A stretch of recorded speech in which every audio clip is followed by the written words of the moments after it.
Bienvenue à cette courte vidéo ayant pour sujet la posture de la pince. Je vous invite à vous installer position assise, jambes allongées vers l'avant. Posture de la pince étant une posture excellente pour contrer l'anxiété. Posture de la pince, toujours l'alignement deuxième orteil, cheville, genou, hanche, épaule. Les pieds sont flex, orteil pointe vers le plafond. Je pousse dans mes talons afin d'activer les jambes solides au sol. Il est possible qu'on ait un espace dû à des stabilisateurs plutôt tendus. Si toutefois vous avez les genoux qui ne touchent pas le sol, vous installez une couverture roulée selon la hauteur dont vous avez besoin pour venir déposer les genoux dessus et permettre le relâchement pour amener davantage de flexion. Si toutefois vous avez de la douleur dans le bas du dos, on installe une couverture que l'on vient déposer sous le fessier. Ainsi, on augmente la hauteur du bassin et on vient allonger la colonne.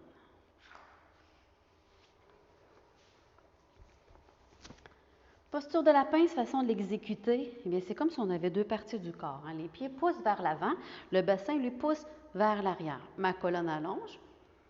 J'inspire. À l'expire, une flexion vers l'avant.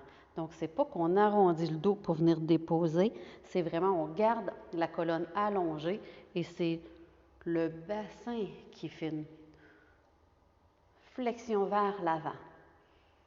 Et on vient attraper soit cheville, mollet, l'extérieur des pieds, le dessous des pieds.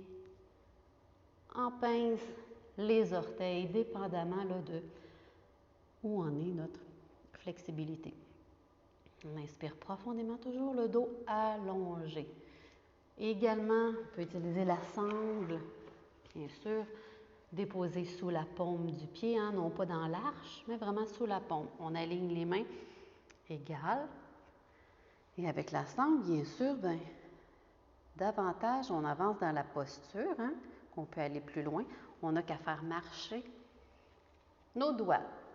Et vous voyez que mes épaules restent en ouverture et ma colonne allonge lorsque je fais marcher. C'est vraiment flexion du bassin. Pas de tension dans la nuque. Épaules, toujours la même recette. Les épaules ouvrent et tombent vers le bas. C'est la même chose pour la posture de la pince. Sans l'air qui passe à travers le ventre, on laisse aller. On tente d'apporter aussi la nuque dans le prolongement de la colonne. Donc, on ne vient pas cambrer le cou, ni laisser tomber de façon relâchant la tête. Active nombril vers la colonne. Et on reste dans la posture en respirant. Parfois, je vois les gens, ils inspirent, expirent, inspire, expire. Non, on demeure dans la posture. En yoga, on demeure toujours dans la posture. Et par la respiration, on va plus loin. Par la respiration et par le relâchement.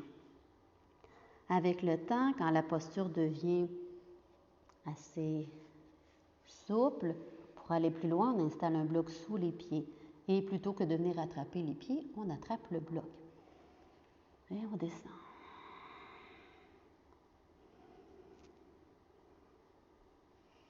Puis, avec le temps, quand on a besoin d'aller encore plus loin, on ajoute un deuxième bloc. Et on inspire et expire. Excellente posture en cas d'anxiété, stress et d'insomnie. Posture de la pince. Bonne pratique.